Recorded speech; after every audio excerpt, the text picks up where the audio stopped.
something God gifts us all. And so the only way that you're going to know is you have to fluently speak that. You have to get out, you have to step out, you have to make your faith move.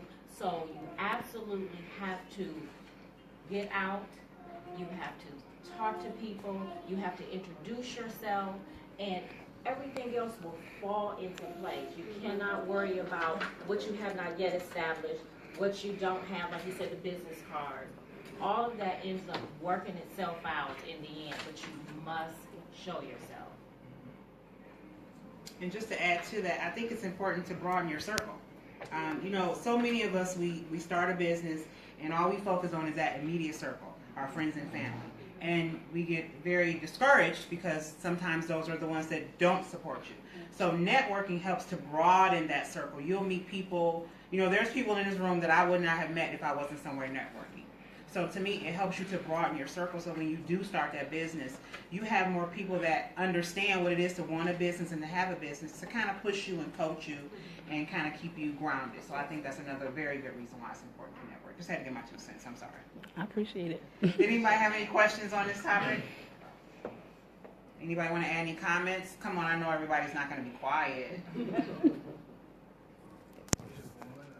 Okay, I'll let y'all warm up. Next question. How do I find time to run my business while working a full-time job and family? So, if you guys all take a look behind you, that last row is almost completely my family. Say hi, guys. Hi. So, managing a family and running a business is very, very integral to my life, and it's very interesting. So, for many people, it's like a juggling act, and you hear so many people talk about balance, but I think we have to be very careful when we think about balance, because a lot of times people see a scale where it has to be, this, and they're kind of equal. And many times that's not the way it is. Depending on what season of life you're in, it tells you how you need to adjust and how things need to flow. If you think about businesses, you have 4 quarters within a year, and they dictate to you kind of what is going to happen. Many businesses are cyclical, so you have things that change. There's an ebb and flow to everything. So you'll have a heavy season where you need to get a lot of things out, a lot of promotions out, a lot of product out. And you'll have those seasons that might be a little quieter, where you have some moments to do more planning, where you have some moments where you can do other things. You have to pay attention to that. So in working those 3 things together, if you focus on where you're at in your flow of life and in business, it allows you to decide, can I spend more time with my family right now and do a little planning for the business and prep for when it's going to be heavier? Or I know this is the summer, and I know this is the season where I have to do more book signings. I have to go, tour and do more things like that. Okay, this might not be the season where I want to plan 15 trips with the family. Okay, so I believe that, yes, there is a balance, but we have to be very careful with how we define balance, because I feel like a lot of people put expectations on themselves that aren't realistic, because we try to make everything equal in some way, or I can do everything across the board. But I think it's so important that you realize the ebb and flow, and you think about what I can put the most into and kind of break those percentages down, so that it is a balance, but it works for you. So it works for you and what you have going on. So many things you love and that you want to do and you want to push for, but just focusing on what works best at that time for you. I think too, what I do now versus years ago, because one of my mentors is Oprah, so I've always loved watching how she's moved and navigated. So years ago, I was like, okay, I don't necessarily think you want to do a network, and she kind of I want to do a network, so she did. But even what she learned was, I gotta find that balance in that, because you're creating a whole new wave. So you're going from a TV market to going into people's homes. So you have to have a structure that's going where you can watch the show, he can watch the show, and y'all can kind of vibe, and y'all can just enjoy that programming. That's different because you guys are, piloted different ways. So with that being said, I look at other people's structure and go, okay, all right, I saw how that burned her out, so I don't want to join that club.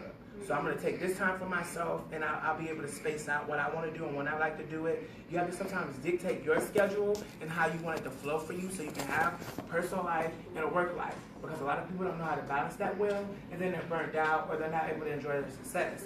If you look at a lot of successful people, a lot of them say, I don't remember those years because I was working or I was doing stuff and I didn't really get a chance to enjoy and bask in my success. So I made sure that I'm consciously aware of, all right, I'm going on vacation this time, I'm blocked out, so it's done. Okay, you got 20 things to do, when I get back, it'll get handled.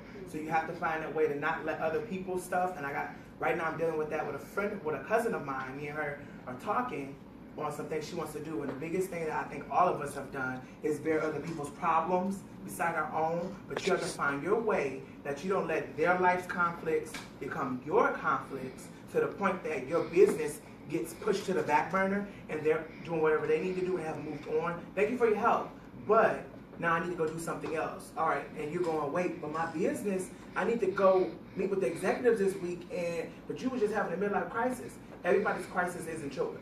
So sometimes you just need to be a soundboard and know how to balance that, because that can overwhelm you too when you're trying to build a business. Because, for example, I don't have any kids or anything like that, but I know for you, having a family, and then when you dealing with death of your mom at that time too, and structuring that business around, we all had to find a balancing act and to go, okay, we're gonna sacrifice here for a minute, and then we're gonna go forward here in this place right here too. So you're gonna have to take some hits somewhere if you want your success to happen. That's just the name of the game. You have to. Speaking from experience, I actually worked a job 17 years throughout my journey, my 12-year journey of Dornay. I just stepped away from my job last year, July, so I do this full time. And it has been a struggle. It is very, very hard to find a balance. I am a mother, I have a teenage son, but first I am a widow. That's not part of the bio. So I was married, and before my husband got sick and before he actually passed away, what I did to find a balance, I incorporated my family in this journey. Everybody had a role to play.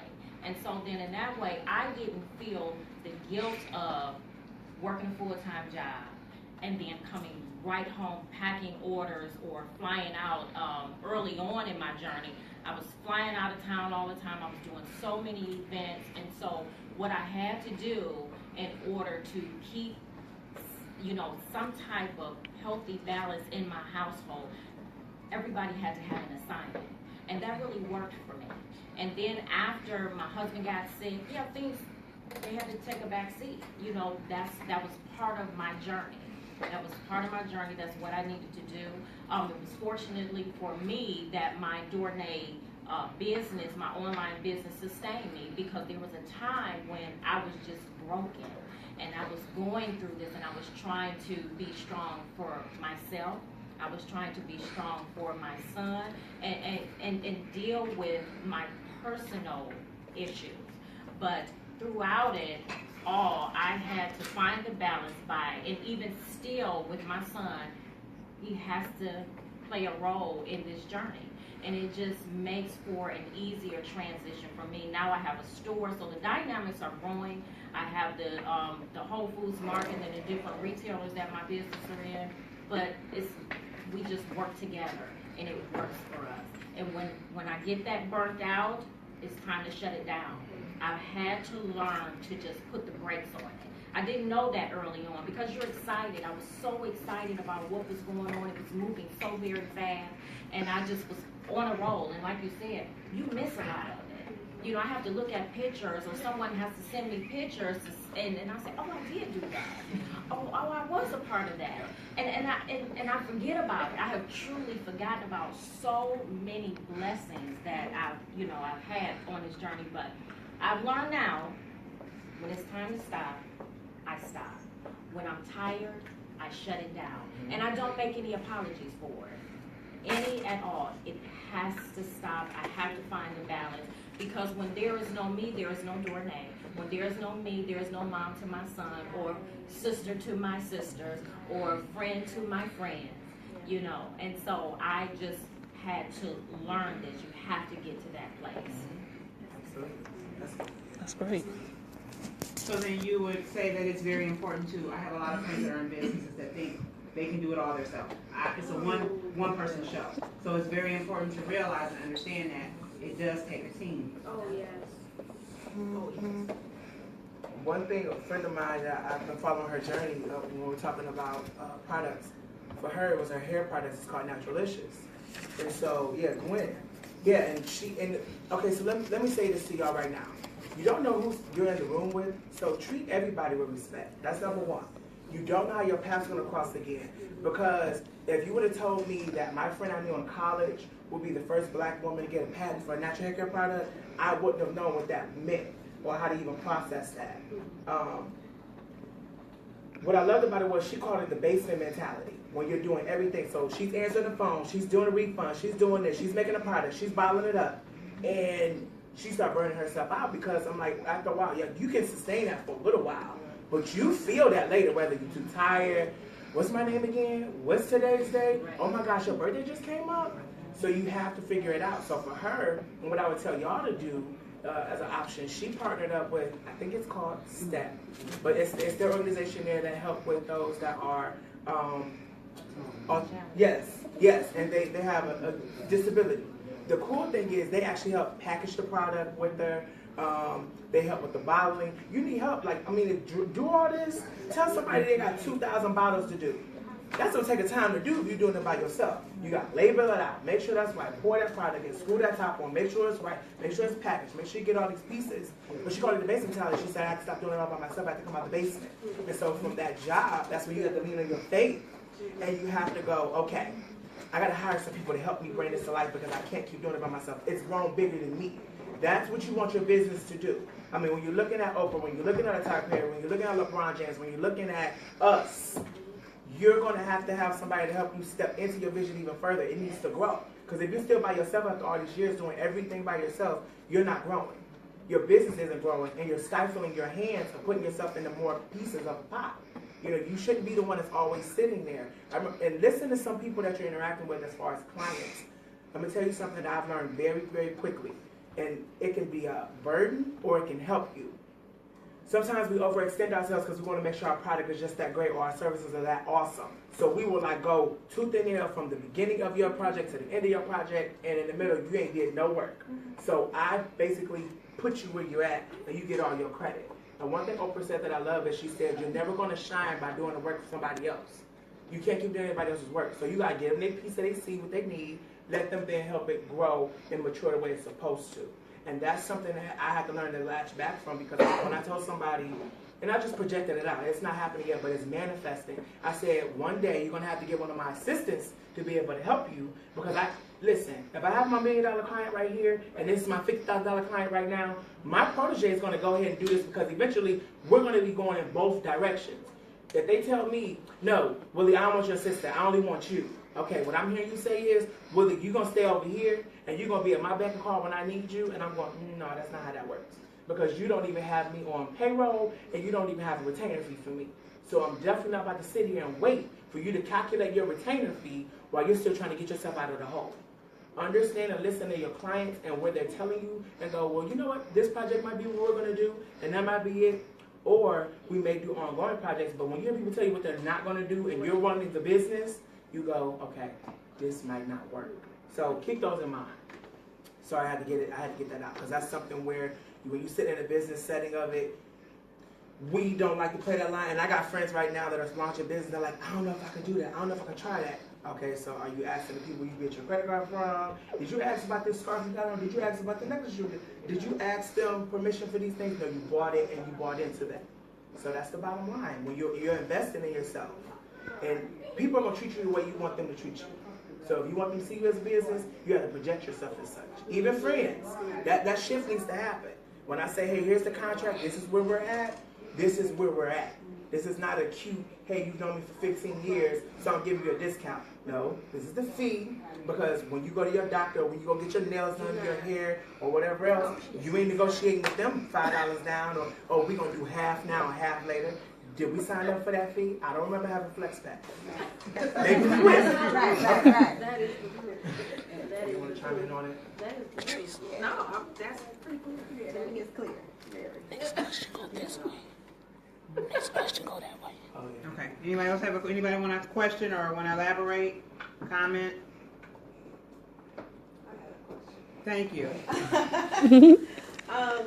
Now, I've been a full-time entrepreneur since March. I've been in my business for over a year. I stepped out on faith and everything like that. So I'm listening to what you guys are saying. Now, what would be a suggestion for someone that's been in their business for over a year but just finally stepped out on faith to do it full-time as far as starting to build a team? Because I do have a big team, like, of people, but I'm saying for myself, like as far as an assistant, Oh, yeah. or, So you know, we're gonna network. we're gonna give you a bunch of things, but I want to say for anything across the board that you're doing, whether it's creating a team, whether it's moving forward to your next step, whatever, don't ever stop learning. I'm gonna say, and the reason why I say that is because yes, you'll hopefully be in a setting where you can network and you can be in panels and a part of things like this. But regardless of what you do, things are always changing. Right. And you don't have to know everything, but you do need to be educated about the next steps, your planning process, things like that, okay?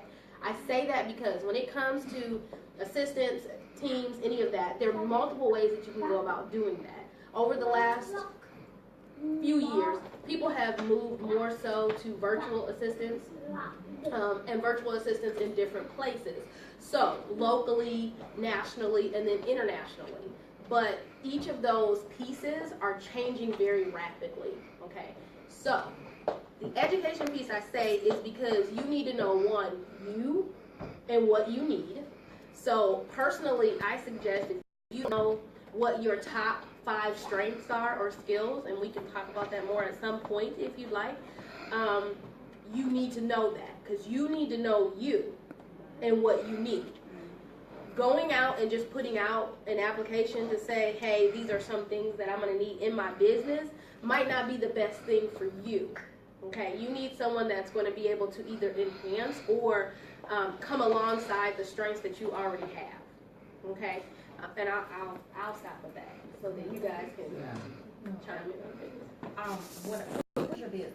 I'm an independent consultant for It Works products and natural health and wellness products, and also I have an event planning business too. So I'm like doing 2 things at once.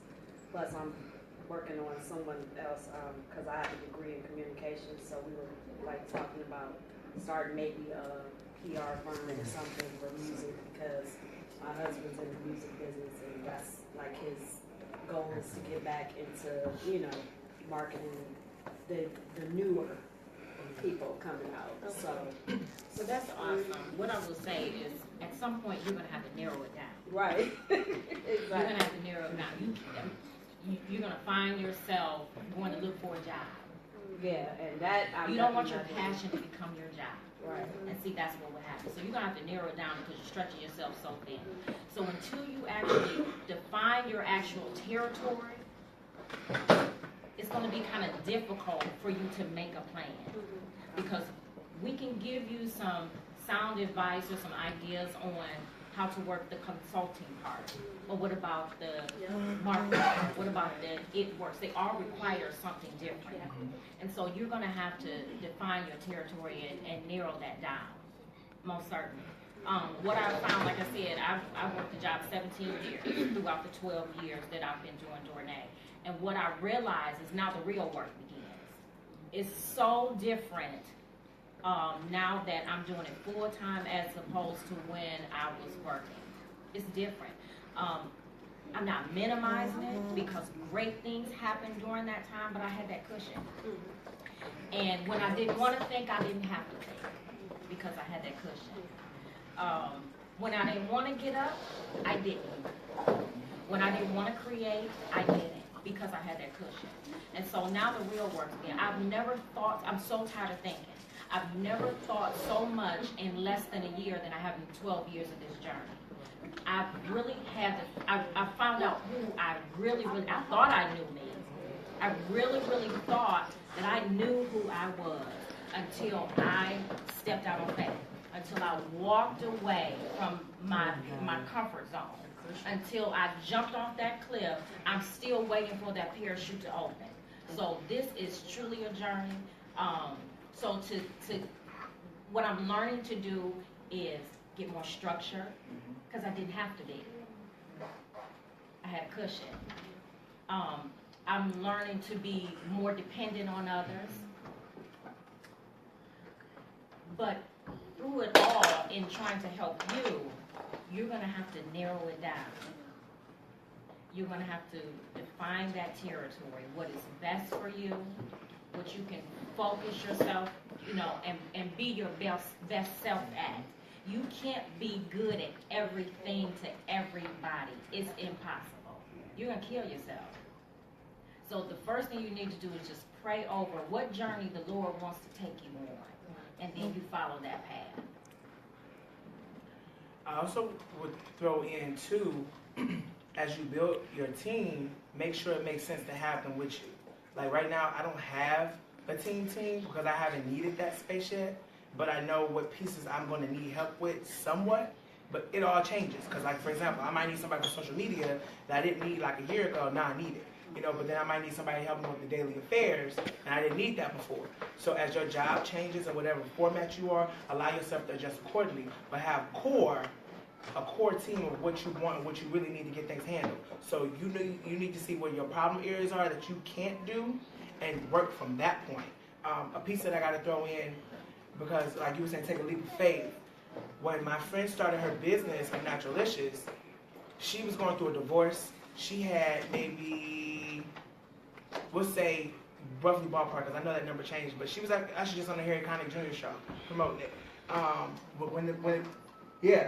Yeah, how much? $30. Yeah, $30 in the bank. Yeah, I was about to say, like roughly $30 in the bank. And full-time kid, and we're going through a divorce. Her job just let her go because they had, again, you had a cushion. Well, what happens when that cushion says, we got to lay you off, your job has been gone. It's done. We don't need it anymore. That's the same game. It can happen. So, like we were just saying, like just a second ago, with having a cushion, it helps you not to have to think you have to do it. But what happens when that cushion becomes no longer your cushion? So that's where the power of saving comes in now on certain things, and knowing your budget, and knowing what you're willing to spend money on, and what you might have to sacrifice not getting right now. Because you may need to just use those 3 elements that work and make it look so effortlessly for now. Make that your core. Because even if all else fails, and let's say you get this $3,000 worth of equipment, it breaks down on you, you can't do nothing with it. You still got your 3 core pieces that still are the element of your business. And that's what will keep people coming back to you, because they still know at the end of the day, she's about her business, and she's going to make sure this product works, whether it's $3,000 she got to spend or $50. So just know those balancing that. It's important, especially with a team. And don't be afraid to let your team change. One thing I learned is you can't be the smartest person in the room. If you're the smartest person in the room, that's a problem. Because that means you're going to know everything. Well, what's the purpose of me being here? You the smartest one. I ain't need it. No, because if you ain't need me, I'm not on your payroll. So you do need me. And understand, don't let your ego cost you millions of dollars. Because your ego will cost you millions of dollars. And I'm not saying right off the bat, it will accumulate. So just be mindful of that. And just to add to that, when working on picking a team, I would say, just from personal experience, don't make your team built of your friends. Because that can bite you later. A lot of times friends don't take your passion and your dreams as serious as you do. So they think because we're friends, oh, well, if I tell her I can't come today, she'll understand because, that's my friend.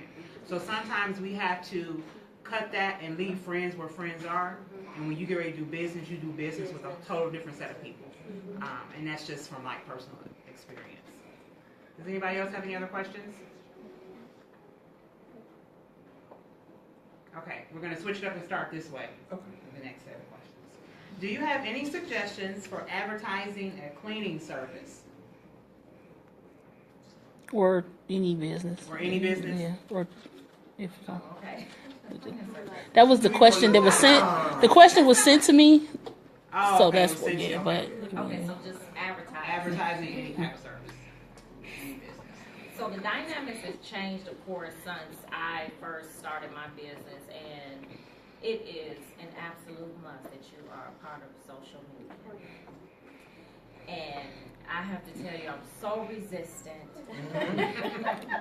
for so long And I still struggle with it to this day, but I do know that it is a necessary evil. It is so very important. I cannot say enough how my business has grown, how I can just walk in the mall and someone, oh, you're Dornay, and they give you a hug. I follow you on social media, or they come to my store because of my social media activity. It is extremely, extremely important. I know that I can do so much better with it, but I've found that just making that effort, you don't have to be on every last one of them. You find a social media outlet that is conducive to you and your core customer base, and you focus in on that. You don't have to be on. It's so much. I'm so. Every time I turn around, it's something new, and I don't have time for that. And also with that, there is different apps where you can schedule your social media posts, and a lot of people do not know that. And I learned, that was one of the first things that I learned years ago, because for so long, no one knew that I worked a full-time job. And they would always have this expectation to speak to me right now. And they just don't know how many business calls I had in my office, which was in the bathroom of AT&T where I worked. And when I was closed, and that's just real. I conducted so much business. That's boss moves right there. And I got so many things done in the bathroom. You gotta have that. In my office. Let me give you a call back as I'm on the phone actually working, and I'll sneak on my cell phone and say, please let me step away from this meeting and go into my office and give you a call back. And actually I'm in the bathroom. So, and even with that, with the advertising with social media, I would be posting and people would think I was right there in the crust, but I had already scheduled that and scheduled a few a day in advance. So there's many different ways to utilize social media for advertising your business to make it easier on your production and not take away from the things that you, other things that you need to do.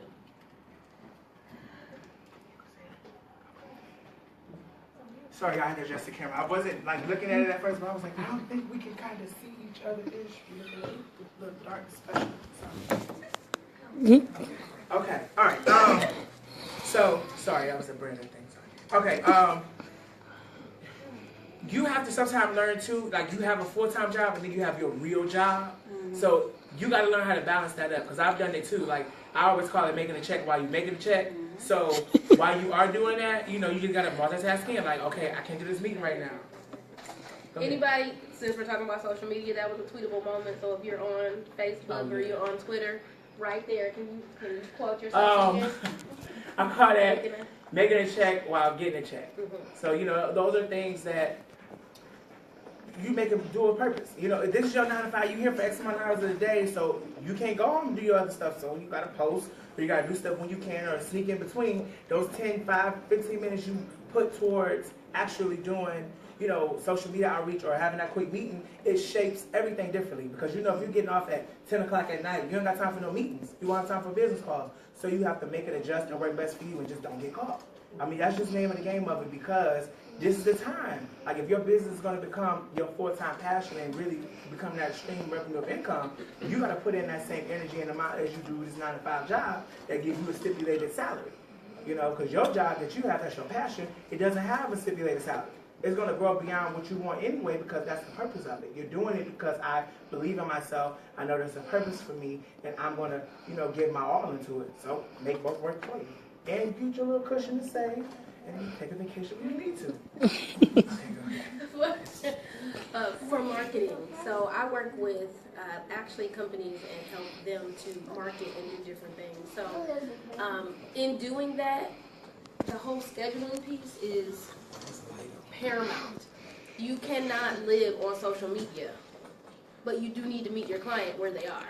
So educating yourself and understanding when they're on and what platforms they're on will drastically change your business, so that you can pre-schedule your things. So I was just talking to a client of mine yesterday, and she was saying, you know what, I think I'm just going to take the summer off of doing live streaming. Okay, if you have not begun to do live streaming, you need to be doing live streaming. And I said, I'm sorry, you're going to do what? She said, well, I just figured I'll just take the whole summer off because I'm really kind of busy. So I'm not going to live stream. And I said, okay, so here's what we can do to kind of plan this out, okay? So we were talking about scheduling and ebb and flow and balance. Here's what you need to do. Pre-record them. Yep. And she's like, Yep. I can do what? I said, pre-record them. We can put together a schedule plan for you so you know when you're speaking, what you're speaking, and we can just put it all together so that you can either hire a VA to virtually do it for you, upload them, do them live for you, or you could pre-schedule them in a program that'll do that for you. And she said, we can. I said, of course you can. We can work that out. So making sure that you schedule out, that's the part I'll talk about, because you guys already talked about really great things. Making sure you schedule those things so you do have that consistent balance for yourself, and then just making sure to tie in who you're talking to and when you're talking to them. Yes, social media is extremely important. And the last thing I'll say, I did a book signing with a friend of mine who does like teaching like directly on social media marketing. And the first tip that she gave out when she was giving like her top 3 tips or something for people for social media was, even if you're not on those platforms, so her number one thing was make sure you have your name as a .com. Okay, just get your name before someone else does. But even on those other platforms, if you're not on them regularly, okay, but grab your name or your business name on those. Whatever you're regularly on, stay with that. Okay, so like we have Miss Savvy Pro, so she's Miss Savvy Pro, right? So on all social media, she's Miss Savvy Pro. You want to make sure you have those things so that if someone just types that in, who do they get? They get you. You don't want them to get someone else. Even if you're not on those platforms, you just lead them back to your website or to whatever social media that you're on. So if you're on Facebook, you just lead them back to there and then put all your content and things on there as you need. But don't kind of just leave them what is called marketplace, like social media marketplace. Don't just leave that out there. It's free. Just go claim it. And teamwork, if you don't know how to do that, get you a virtual assistant really quickly to go out there for an hour or two and just pull all of those things for you. They don't cost anything, most of them, to sign up for. I wanted to also give a comment, some stuff that wasn't mentioned for the person looking to advertise. Beyond social media, there's like other stuff they can do. They can pound the pavement and go to businesses door to door because business owners are busy and they probably need somebody to help them out at home. We're business owners, we're busy. I wish we had a housekeeper. They could also, I was at another networking event a few weeks ago and it was really kind of upscale, I would say. But somebody who owned a brick and mortar type store, well not type store, brick and mortar store, she came in with her pencil skirt, her high heels, and she wore a t-shirt. It was classy. It was casual but classy. So she had a t-shirt with her store's name. It was nice. And then the other thing you mentioned was a website. If your website is SE optimized, somebody's going to type in the name. Not only will they get Miss Savvy Pro on social media, but they'll get the website as long as it's SE optimized. Your website is a huge business card for you. We go out of town a lot, and when we like want to know of other, big restaurants mainly or hotels, what do? We go to their website. If their website looks legit, then there's somebody that we want to do business with. So there's a lot besides social media for the housekeeping business. There's lots of ways that they can, other ways that they can advertise their business. It's also good to have a newsletter. Got all about that. It is extremely important to have a newsletter because that gives that personal content. It gives, right. Newer. Absolutely.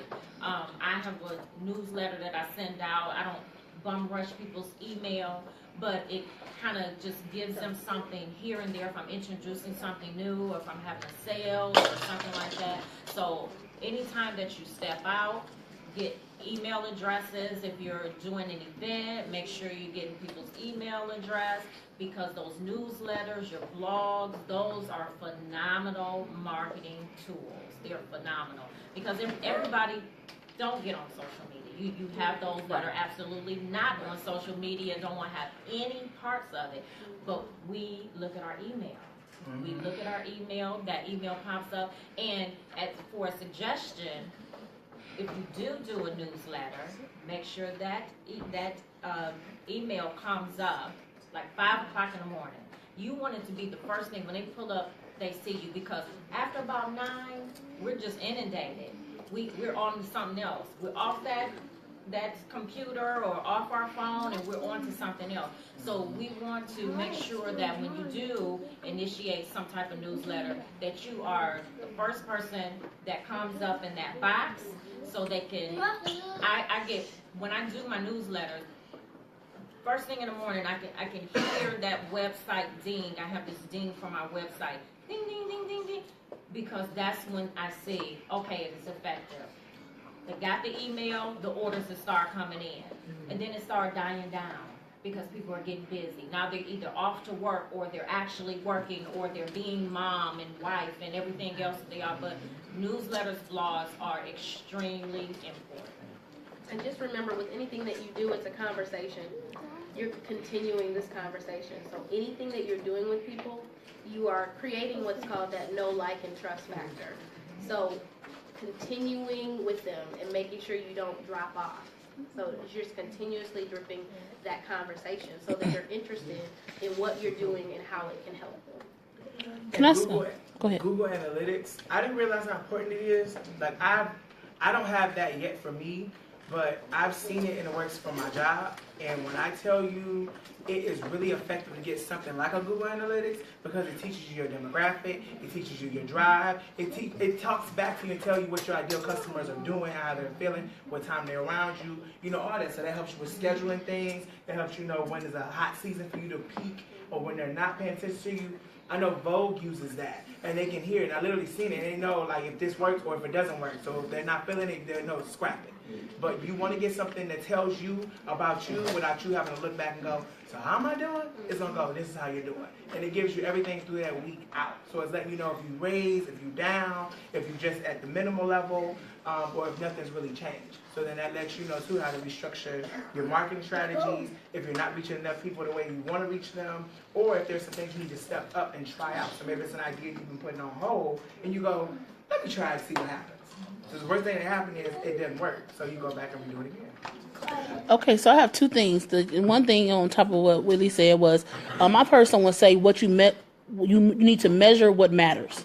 So if you have Google Analytics, you'll know what, like you said, you'll know what's going on behind the scenes when things are going, and that's something you can always reference from year to year. I mean, it's actually, to me, equivalent to the technology version, equivalent to your bookkeeping for your technology version when you have analytics.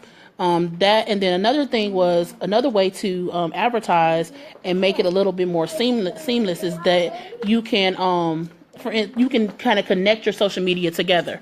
So for instance, when I post on my personal Instagram page, I can post on Facebook, I can post on Twitter, and I can post on Tumblr, I think it is. And with Twitter, I have it set up to the point where when I post on Instagram, I connect it to my Twitter, and then my Twitter is connected to my Facebook fan page. So I've posted one thing and it automatically goes to 3 different things. So that's another thing, is just try to connect your social media as much as possible. For instance, for my podcast, I don't actually do it, but the producer of my network, when she posts my replay of my podcast, it goes automatically into Spreaker, which is that hosts my podcast, but Spreaker posts to iTunes and it posts to YouTube for me. So all of that is done. She just does it on one network. So you just have to find as many ways to be resourceful with your time, your money, and with your resources. That's for me. Yes. I have another suggestion as well. I think one of the things it's 2 things that I think that get underutilized a lot of times. There's a lot of face-to-face because, and being prepared when you do, because you should always have your business information with you, a business card of some sort, if not a t-shirt, postcard, whatever the case is. There's too many different ways to get it, whether it's through Vistaprint or any other local means of advertising. And also, you have your cell phone. Why not use it? You know, you can create so many different things with so many different apps. And then when you do, if by chance, say, you leave out without your business card or you run out, you're waiting on the reorder, that type of thing, because that happens, and, you know, life is. If you have a version of it on your phone, then you can get the number from the person, then you have your contact, and then you can text them right then. So they'll have your information, you'll have theirs, and then you can follow up with them a lot easier. One thing I want to say, I know that's not a question probably yet, but it might be in there. If you're seeking out somebody to do service for you, don't just rely on one form of contact.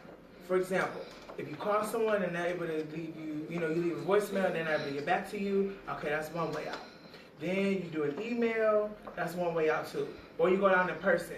Don't just rely on, because I didn't even realize till actually this past week, I was going through some old emails like, I just found somebody who's like, I want to seek about you doing some branding with me through your resource. So she went through my Facebook, even though we connected at a networking event, but I gave her a business card. I know I did too, but this person went through my Facebook, and I looked at it. It was from last year in July. I was like, I was busy then. I barely was checking the Facebook emails. I was like, I haven't had time to look at Messenger.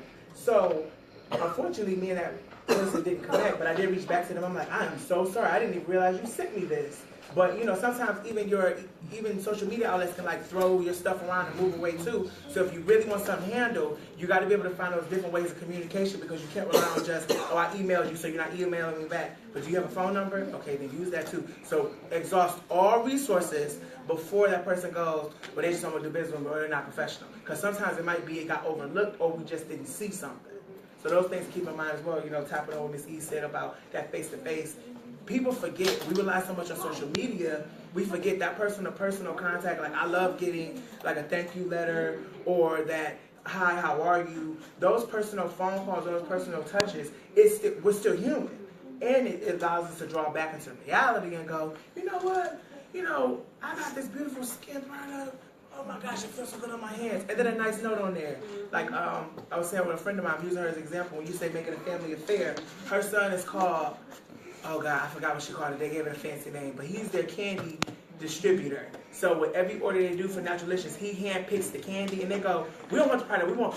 So what's he doing? What's the candy that we getting in this one? So they're worried about the candy. You're like, you need this for your hair. But that's how you make it a family affair. But people still like those personal touches, and that becomes a signature for you. So learn your signatures. Whether it's a thank you note every time, whether it's autographing something, know your signatures, because that's how your demographic will be able to identify with you. Just like, Wendy Williams, what's her favorite mantra? How you doing? Right. And to do that when you see her, so that's her signature. If she didn't know what that was, you wouldn't know how to identify and connect. So just know how to connect with your audience. And remember, it can be as simple as going to the dollar store and grabbing a pack of thank you cards. It's the point of just sending it, signing it, and sending it. People really appreciate it. They appreciate when you do that little bit extra. Anybody else have any questions? I just wanted to comment that that's big in my business. I sell life insurance, and I am person to person. There's not a lot that I can do on social media besides make people aware of how important it is to have it, but to actually get people to understand, I do have to be person to person. And business, thank you notes and get well wishes, because I deal with an older demographic, is very important, especially to their family. They see that, and they love when I bring my children around. So I really can include my family when I'm out and about and just talking to people in the community. I'm able to make time for my family and make time for my business. So I really do still appreciate the fact that we still can have a business with person to person. Because we do kind of get away from that with social media. It's like texting, messenger, and and you're on that side of town, I'm on this side of town, so I enjoy what I do because of that person to person contact. Don't let it get lost in translation. Okay, next question. How to stay motivated? This is a hard. This is a good one, but hard. That's a good one. That's a good one. That's important. That's back to the balance. I'm telling you, I first of all, you have to know your limits.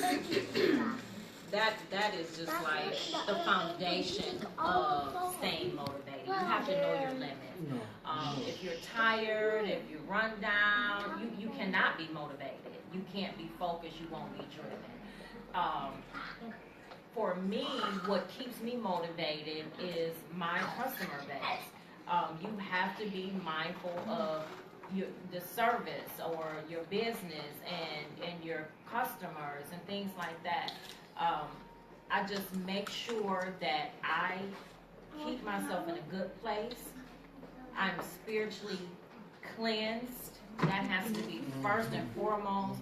My spirit has to be free of any negativity, and the people around me has to be, they're my motivators as long as they're in a good spirit. And just finding the balance. Once you find that balance, you can carve out as much time as needed to maintain motivation.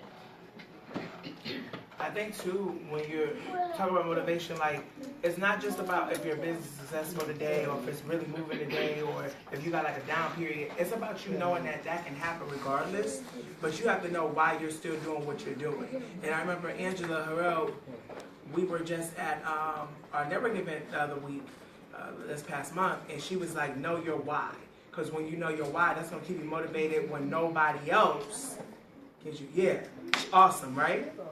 Like, awesome. So, yeah, hey, Angela. So, yeah, I'm saying that, too, because that's true. If you can stay in the core of your why, when you shift, let me say this to you, too. When you stay motivated, it means to come outside of your comfort zone, too. So, for example, I'll give you an example. Even this space. So I'm going to use the beauty nigga as an example. So it had to be birthed in someone's head to see it first. Like, well, I want to provide, a relaxation place. What does that look like? I don't got all the ideas, but I need the space. So you vision the space, boom, now we have the space. But now it's not enough to have the space. You got to be able to draw around it. So it goes, what kind of energy do I want in this place? What kind of atmosphere would I like it to look like? What would the table look like? What kind of decor do I want in here? So then you start building your house up with that. So now you're motivated to keep that energy going. And boom, it's manifested and it's here. But it's not enough to just stay here. Now you have it. So how do you stay motivated to keep it? So that's where you have to go back to the core of, so why am I really here for this space? Why did I really incorporate this? What keeps me driven to go day to day? Like when there could be a day you have no customers coming in, what motivates you to do something else so that you can have your draw of customers coming back to you? So you want to think about, too, when you talk about motivation, what keeps you functioning? What's your flow? So if every Saturday you going to go to karaoke, that's your Saturday get down. You're going to kick it, have a good time. It is what it is. Then if on Tuesday, you got to go get your facial or something done, or you need to just go out and have foodie experience like yourself. You just got to step your feet out and be able to connect back into the world, because we forget we still need to have time for ourselves to be motivated so we can go back and go, all right, I'm ready to do this again. So, two things. I teach a workshop that talks through the process of kind of the 7 steps that you need for a business. And one of them truly is celebration. Taking time not only to celebrate your things, but then also taking time for yourself. So, with that comes the motivation.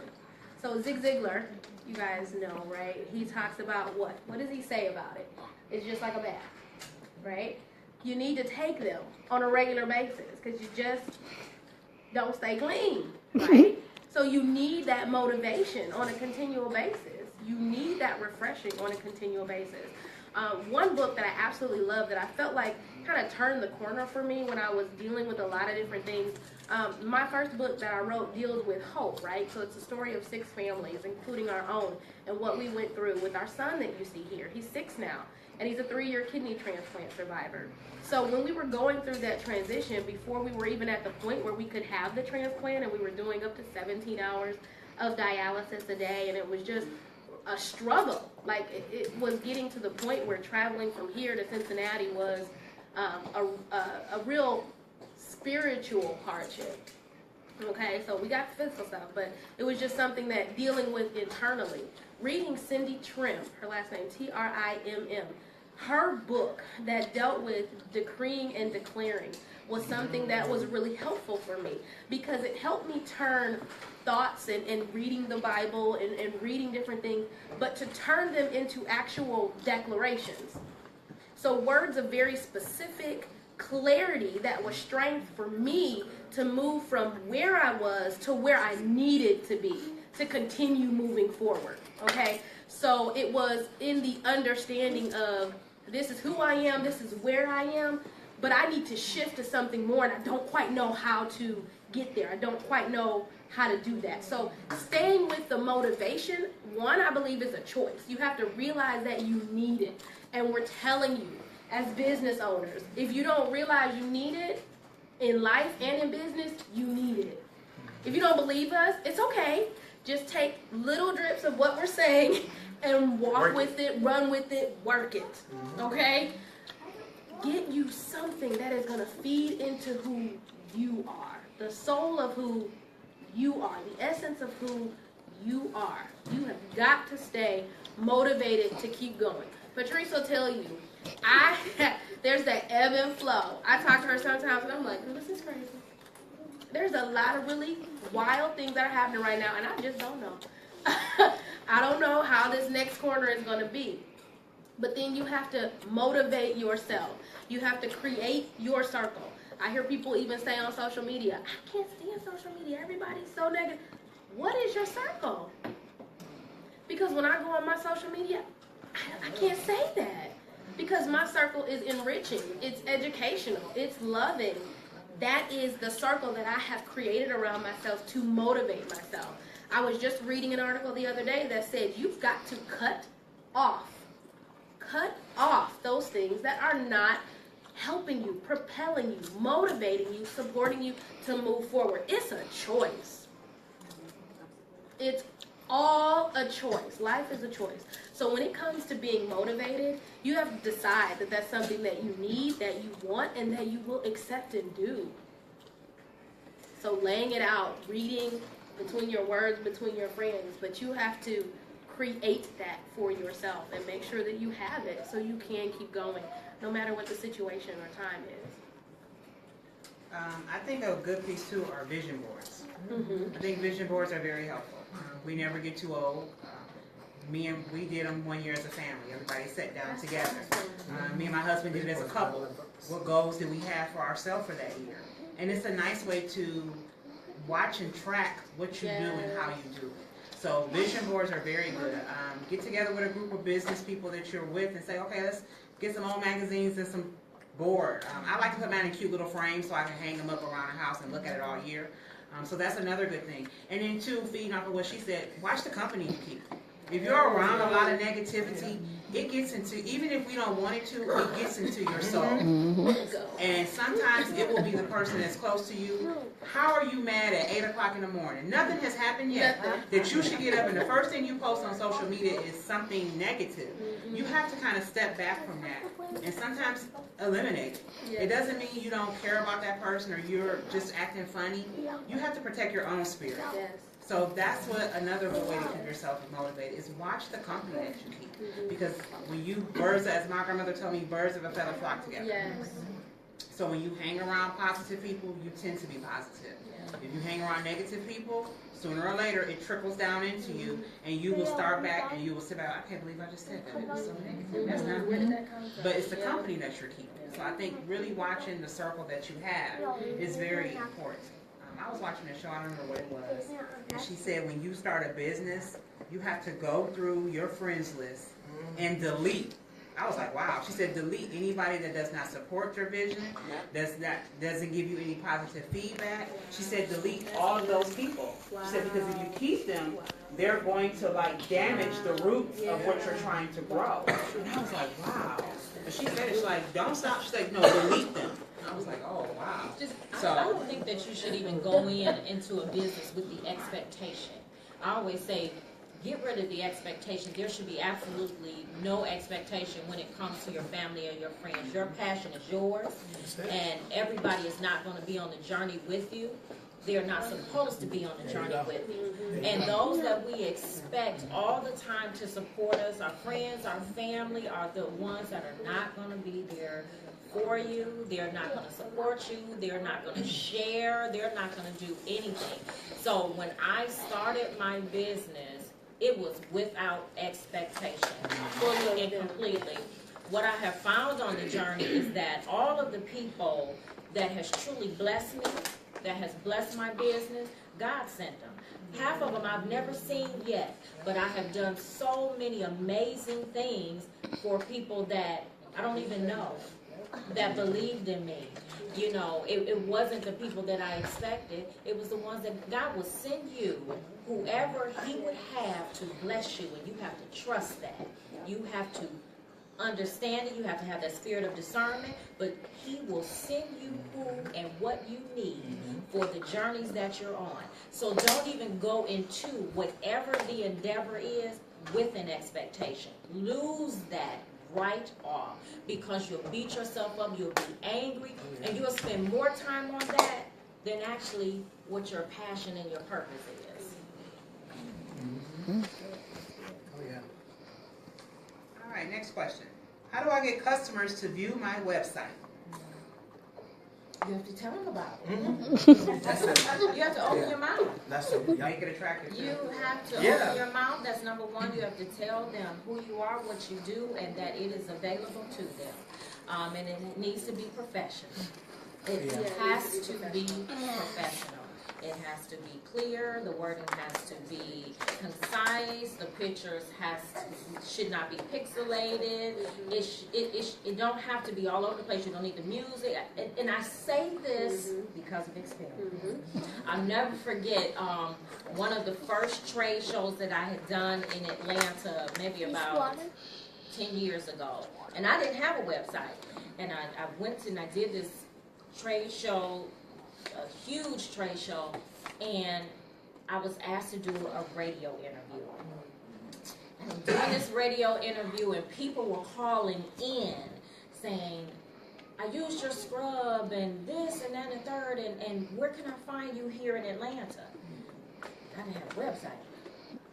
And so my sister, as I was on a platform, I'll never forget it because Idris Elba was there. He was like right over my head. And I'm telling you, oh my God, like really. But my sister was down on the floor as I was on the platform, and as this interview was going on, and they were leading up to what my website was. And before I knew it, I spoke it so fluently. I said www.dornay.com. It was not in existence. Right. So Speak but it. you laid it that Right. right. So in that moment, my sister was on her phone. My sister lives in Atlanta. She was on her phone and she contacted her girlfriend and she was like, I need a website up. I don't care what it looked like. It need to go up like right now. Right. So by the time that evening, the website was up. It looked crazy. Yeah, I worked it on now, but it looked crazy. She had all this music and stuff, but what can I say? Because I needed it. Before I had even gotten on the road to come back to Cleveland, it had crashed. I had so many orders. It was so awesome. Okay, so after that, of course I had to refine it. Now the website is here. So now it has to identify with you and your brand. Of course, in that moment, that was not the concern. I just needed it up. So I did all that, and at that time, it was everybody was putting music and the flash and all of that. And let me tell you, it got on my nerves so bad.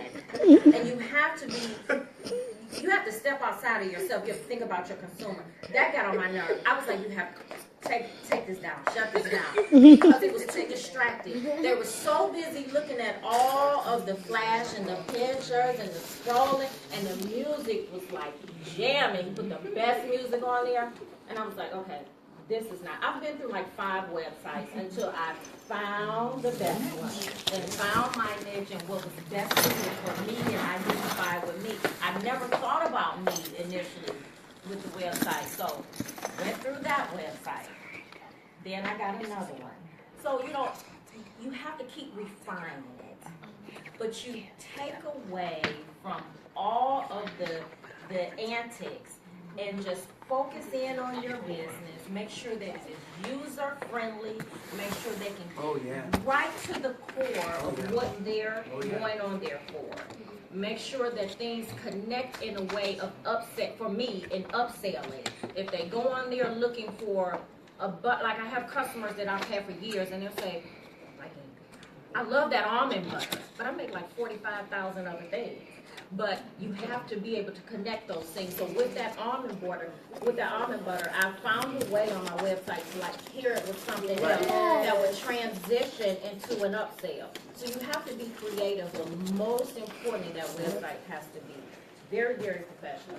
It has to be clear and concise. It has to truly identify your brand, period. And it has to be user friendly. I agree. I think that one thing I learned, like I don't have my website up yet. It's allthingswithj.com. That's my blog site, so that's the piece of it, but that's not even touching the business side. Oh, sorry.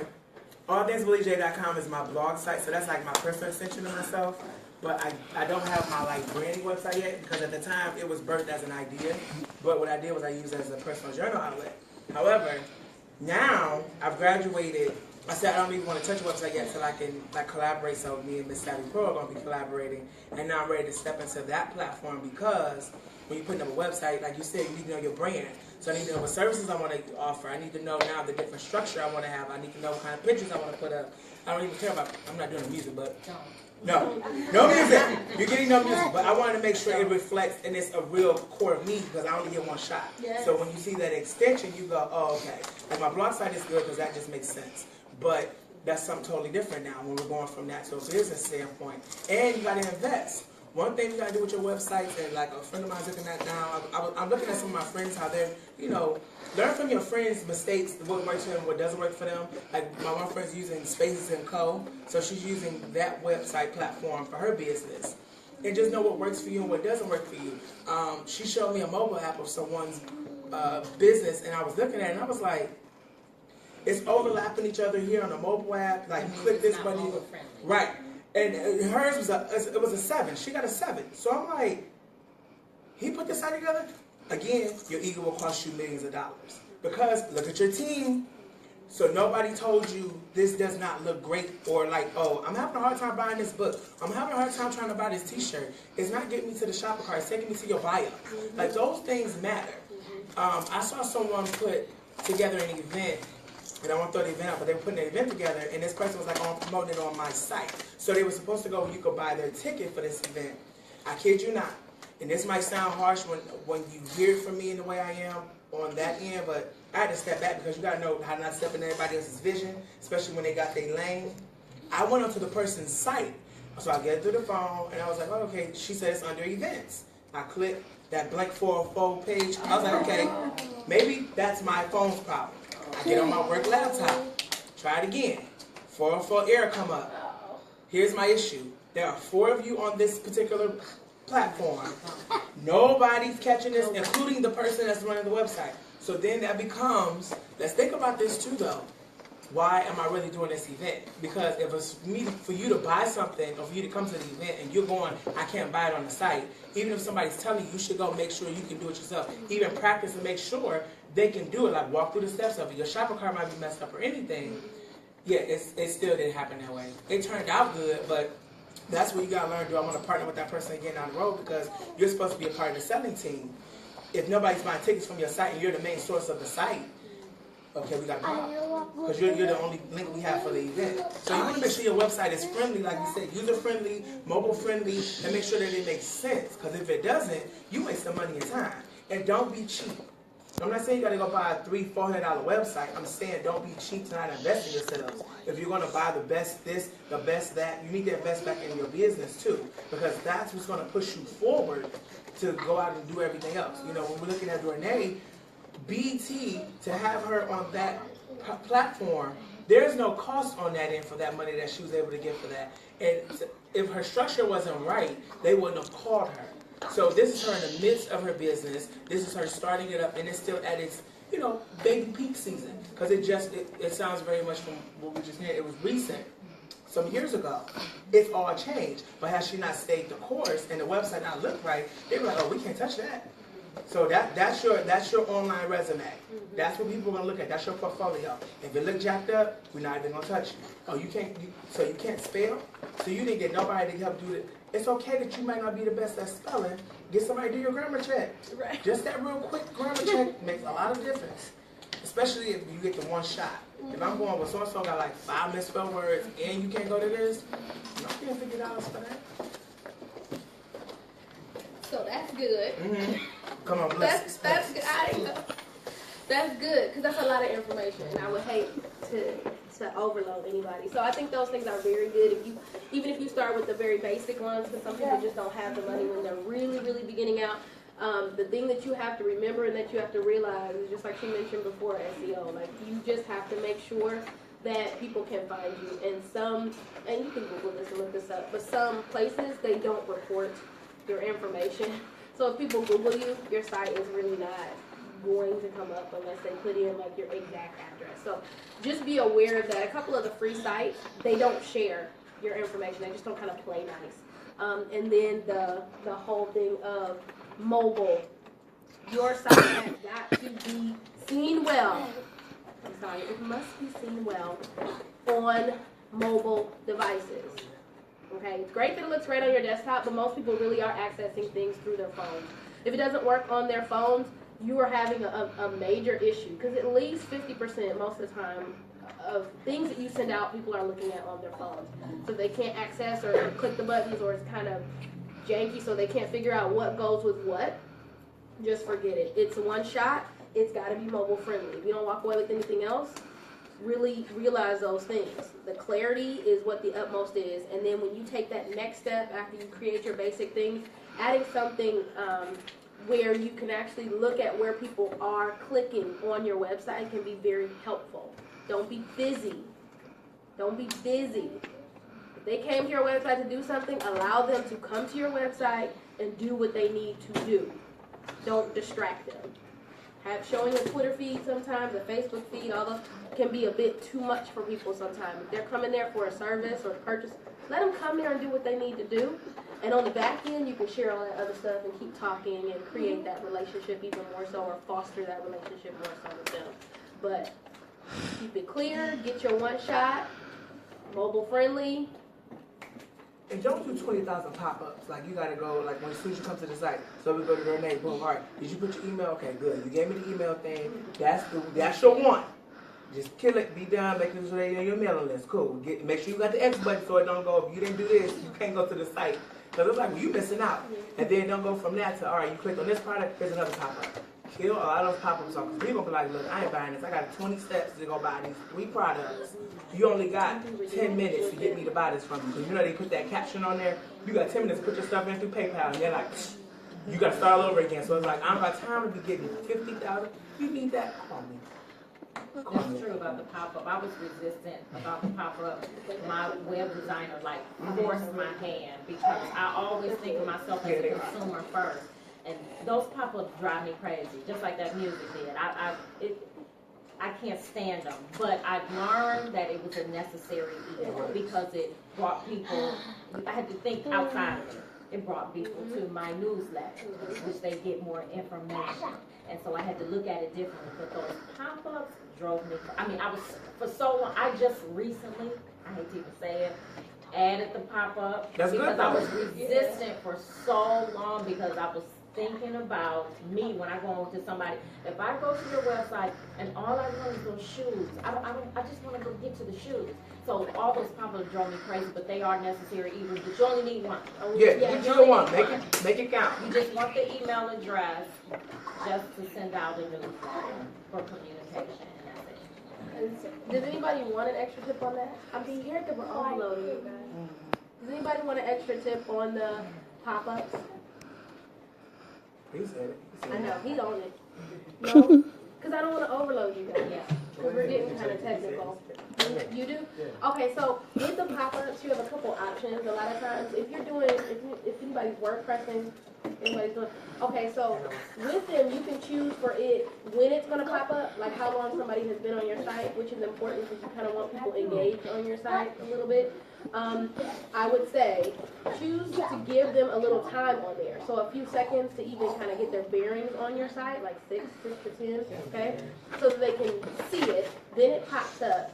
Make sure with that pop-up you are giving them something. You're not just asking them for something. So a lot of times people will say 10% off your order or 5% off or whatever it is, and let them know that they're signing up to get more discounts and things later, your newsletter. So that's the second thing, okay? So you're giving them two things. The reason why I'm saying that second thing that you're giving them is signing up for that newsletter, that additional information later, is because you don't want to surprise them. They're like, I signed up for 10%, but I didn't sign up for you to be in my inbox.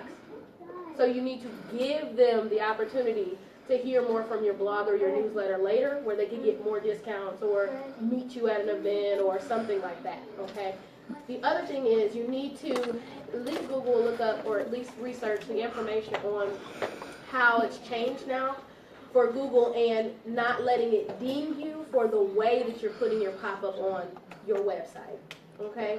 So I would just say look that up or ask your person who is optimizing your website to make sure that the way that your pop-up is coming up is not causing you problems for your site being reported or not being reported to Google. So when they scroll through and they send the box out to look at your website, if it comes up in certain ways, it doesn't like it. So just make sure that you're doing those 3 or 4 things that can help you optimize that pop-up. Pop-ups are important. They bring you some good business. But just make sure you're producing it, giving it out in a certain way that really works for your client. I have 2 quick things. Okay, the first thing is, Michelle, I think you and I actually met because you went to my website and you emailed me. I don't know if you remember when I came up to your house for the baby stuff. But that's how we met. So, so I used to own, this is a quick little story. I used to own a brick and mortar store. It was called Born So Beautiful. It was the most adorable children's and baby boutique. It was like the most adorable thing. And it was in Parma. It was in Parma, Ohio. Right. Okay. So I didn't have tons and tons of money. I had money enough to get it where I wanted when I opened because it had to be right when I opened it. And I spent my money doing that. And I didn't have thousands of dollars for the type of elegant website that I needed. So I created it myself on Weebly. I created it myself, and I used the Weebly platform, which I no longer use anymore, but I used that the entire time I had my store. So the one thing I want to say about the website is I used to get so much traffic because I did it all myself. I optimized every single page, every single picture. And people would type in children's boutique or children's resale, and my shop was like the first one that came up. This was before Google Ads. So mine was the first one that came up. And when people used to come to my store, or they used to call, or I would get messages, they used to say, oh, what franchise is this? This has got to be a franchise. Like, this is so nice. Like, this has got to be a franchise. Like, well, who did your site? And I'm like, or sometimes I would pretend like I wasn't the owner when I was in the store, because mind you, my store was in Parma. Right. Oh, the owner took care of everything. The owner, she took care of everything. And people really, the website presence was consistent with what they saw in person. So the website is super, super important. Because that's the first thing. The second thing I'm going to say is, with that being said, I do websites. Okay, right. Let me jump really quick, and then I know we're going to get into the question. You just said something that's really interesting. Remember, she kind of subliminally said, because I'm in Parma. That's when you learn your demographic. And sometimes, and this is not a thing of, we're going to go there. Don't let your skin dictate where you can navigate. Because when you're looking at a Tracy Reeves and everything she's done, or with Tracy Lynn jewelry, when you're seeing stuff like that, you don't even know that's Dr. Tracy Lynn up under there. Avon, we don't even really know the Avon, it's just there. So you want to make sure that you don't limit yourself because of a certain way it's supposed to look. Or certain, like Dornay, you may not even know she's doing it. You may just see the product, when you're looking at things like that, or Carol's daughter, or even the Beauty Nut. Don't let tones, diversity, all that limit yourself. Don't go, hey, I gotta be this person. You're a business owner. Businesses have no genders, they have no ethnicities, they're a business. So treat it as such.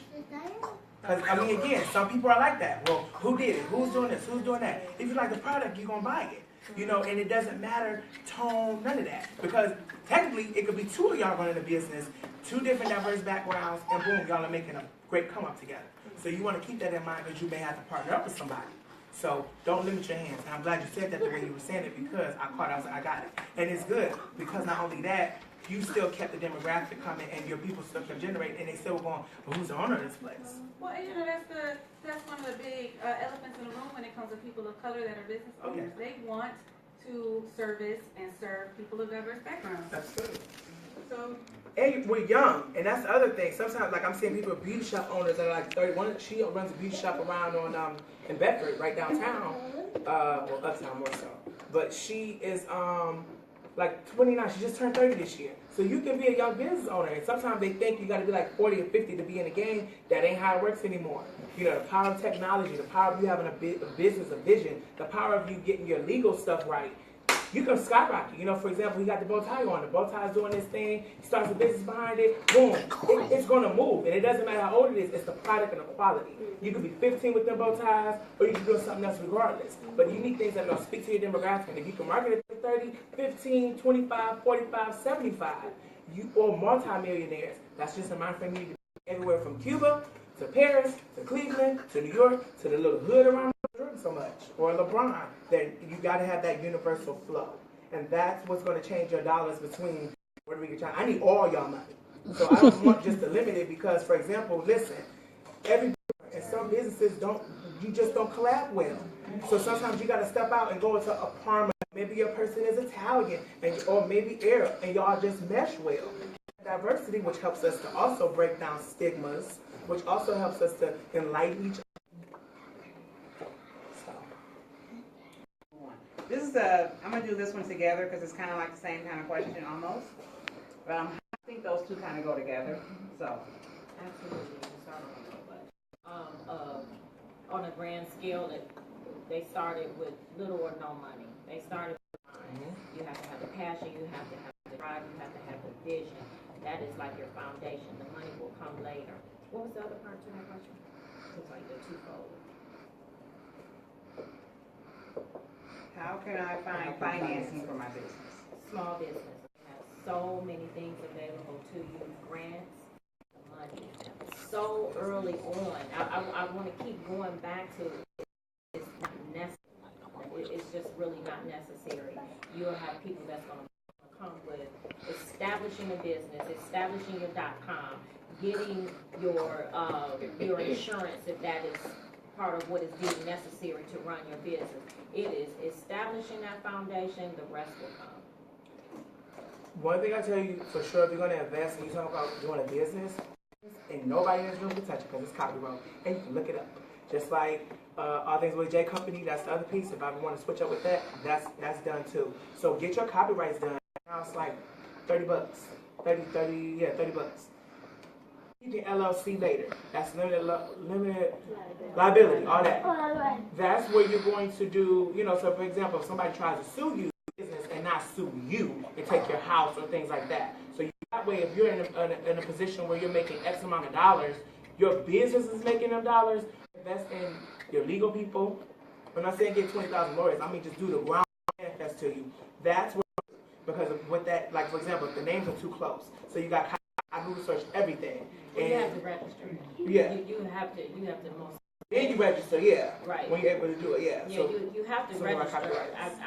Available, and then from there you trademark it. I trademark my name. That most certainly need to be established before you even worry about getting investments. Because so if I but somebody can come in and take your name, or somebody already has your thing. So you have to get your foundation together. It's being a business first, your entity. The LLC is fine, great, depending upon if you have partnerships. So you have to what you're doing. You may be a sole proprietor, so you have to get foundations built before you can even consider. You don't even have all that together, because at that point you're a liability.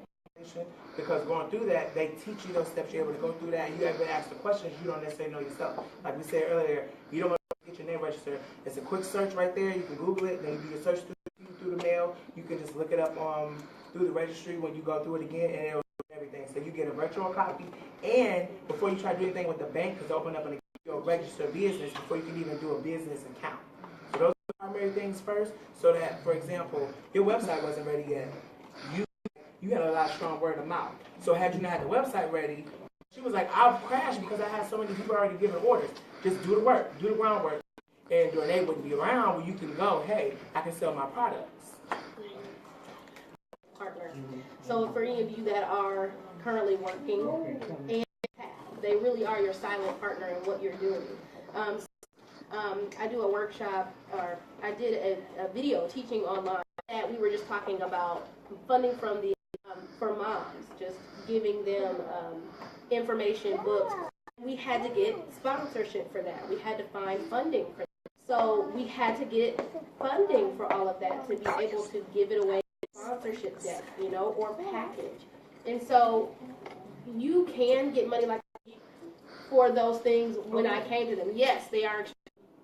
But at the same time, if you can clearly present who you are, it's going to serve, like you need to be educated about your people and what you're doing, like put my name out there. You know, I would love to be a part of that.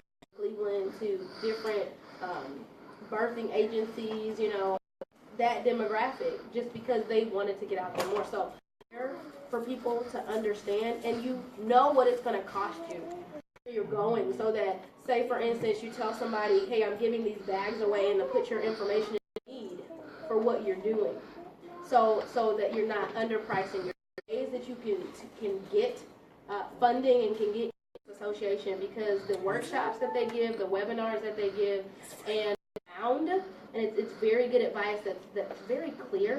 You tell them what journey you're on, what business you're established. They'll put you together like a packet, and they for the type of business that you are starting to get you started. That is exclusively for you and your endeavor, and that will help you. We remind you, like for example, with the sponsorship, you have to sign some kind of contract so that if we have to take legal processing, or if just something didn't mesh well, you said, no, this is what this says, because that fine print means. Okay, just to wrap it up, and we'll just go across the board. So advice or one nugget, as Willie says, or any type of words of encouragement, what would it be? I would say a small business or any type of business journey that our businesses are on, small, large, whatever, we're going to get a discount. We have to focus. We have to change our entire mind. We still have to pay the bills. We still have to do a service to you. So with that being said, treat us the same in Neiman Marcus wherever you shop. And you see what that price tag is. You don't try to bring them down. You don't do any of that. Give us the same respect that you would when you. I've had a customer that I've gotten so many labels made, and one particular label, it is printed in bold print. It says print. And last year or a year before, I didn't do the bold print. This is a redesign. And so I had an orange bar, and then she ordered my avocado complexion bar, which the new label had the bold print, and she emailed me. And she questioned, never would she have emailed Estee Lauder and say, sir, it's in bold print, you know, on this all for one another. And we have to do better with that. We most certainly must do better in the way in which we're in business. This is not a hobby. This is a journey. We have a lot of sleepless nights, a lot of time away from our family, trying to produce, trying to feed our family, and we cannot do that if you walking in the door asking, can you have a Catch it for Christmas. Bring a friend and boom. Before I take over, I encourage you to step out on your faith. Encourage you to tap into your soul. I encourage you. God is already taken care of. It's not going to be easy, and you have to promise. That's not easy all the time. I have many, many nights, and not just since I have, I'm going to pay this light bill. My son is going to go to college. I need to go get a job. I stayed for 3 days. And so, but believe in you. Set aside all the naysayers and run with it. Just run with it and do it out.